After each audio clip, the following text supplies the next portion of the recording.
Shalom, saya akan menyampaikan kebenaran firman Tuhan. Sebelumnya saya akan berdoa. Roh Kudus, kenakanlah hamba-Mu sebagai pakaian-Mu, agar apa yang menjadi kehendak Bapa di sorga, yang akan hamba sampaikan kepada umat-Mu. Dalam nama Yesus, hamba sudah berdoa. Amin. Firman Tuhan yang akan saya sampaikan terdapat di dalam Kisah Para Rasul pasal yang ke-16, di dalam ayat yang ke-10, yang menceritakan bagaimana ketika Rasul Paulus setelah dia melakukan perjalanan penginjilan di Galatia dan di tempat-tempat yang lain, dan akhirnya mereka sampai di satu tempat dan mereka berniat untuk pergi memberitakan Injil di daerah Asia. Tepatnya mereka akan pergi ke Bitinia. Tetapi pada malam hari sebelum mereka pergi ke Asia, Rasul Paulus mendapatkan satu penglihatan bagaimana ada seorang Makedonia yang memanggil-manggil Rasul Paulus, sehingga dari penglihatan yang didapatkan oleh Rasul Paulus, maka mereka menarik kesimpulan bahwa Allah menghendaki Rasul Paulus untuk pergi memberitakan Injil kepada orang Makedonia yang memanggil-manggil dia. Dan dikatakan dalam ayat-ayat dalam pasal yang ke-16, Kisah Para Rasul pasal yang ke-16, dikatakan Roh Kudus mencegah Rasul Paulus untuk pergi memberitakan Injil di benua Asia. Dan Roh Kudus menginginkan melalui penglihatan orang Makedonia itu, mengingatkan, memberitahukan kepada Paulus bahwa dia harus pergi memberitakan Injil di Makedonia. Di Makedonia ini berarti di benua Eropa. Dan keesokan harinya Rasul Paulus langsung mencari kesempatan, dan akhirnya mereka bertolak. Mereka pergi ke arah Makedonia dan mereka sampai di kota pertama di benua Eropa yang mereka injak, yaitu kota Filipi. Sehingga ketika mereka sampai di kota Filipi, mereka memberitakan Injil, dan kita tahu ada orang-orang, ada banyak jiwa. Lydia dimenangkan, percaya kepada Yesus. Kemudian ada seorang perempuan petenung yang dibebaskan oleh Rasul Paulus, dan dia akhirnya menjadi murid Tuhan. Dan jemaat yang ada di Filipi ini menjadi jemaat yang diberkati dan menopang pelayanan penginjilan daripada Rasul Paulus. Puji nama Tuhan, ini merupakan satu kebenaran yang sangat relevan bagi kita yang hidup pada hari-hari ini. Dalam ayat yang ke-10 dikatakan Paulus mendapatkan penglihatan. Dia mendapatkan visi dari Allah. Kemudian dari penglihatan yang dia dapatkan, dia menarik kesimpulan. Dari kesimpulan yang dia buat, mereka membuat satu rencana, dan akhirnya mereka pergi dan memenangkan kota Filipi, memenangkan Makedonia, dan akhirnya memenangkan benua Eropa. Dan dari benua Eropa ini, bangsa-bangsa ada di benua Eropa, mereka memenangkan dunia.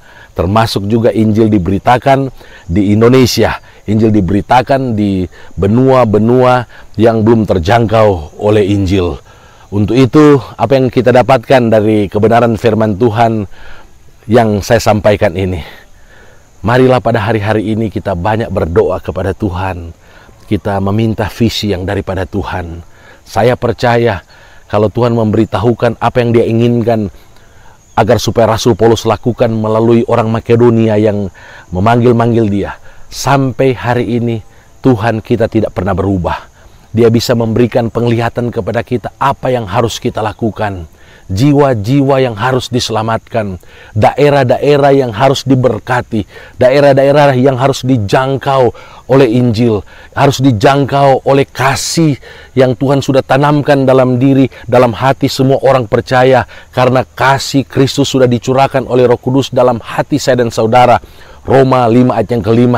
Daerah-daerah mana yang akan kita salurkan kasih Kristus yang dalam hati kita? Mungkin melalui bantuan-bantuan, lewat bantuan sosial, bantuan-bantuan pendidikan, mendirikan juga mungkin panti-panti asuhan, panti-panti Verda, mendirikan sekolah-sekolah di daerah-daerah yang belum terjangkau oleh Injil, tetapi atau perkembangan Injil belum mengalami peningkatan yang signifikan.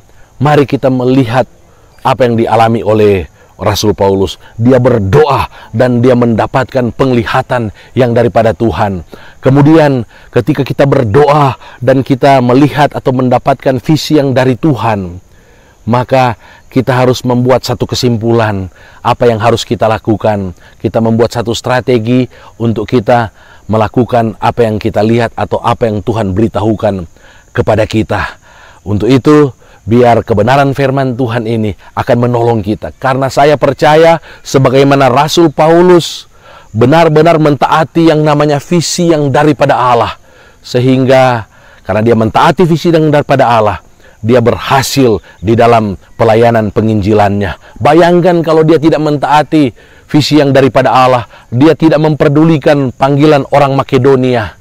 Saya membaca di dalam kamus, di dalam komentar, daerah Bitinia atau daerah yang tadinya dia akan pergi ke tempat itu untuk memberitakan Injil, itu merupakan pegunungan-pegunungan yang tinggi, di mana ada salju, ada es, dan mungkin diperkirakan dengan fisik daripada Rasul Paulus, dia tidak akan kuat bertahan di situasi atau di gunung-gunung atau cuaca yang seperti yang saya katakan tadi, ada salju, ada es. Tuhan tahu yang terbaik untuk saya dan saudara.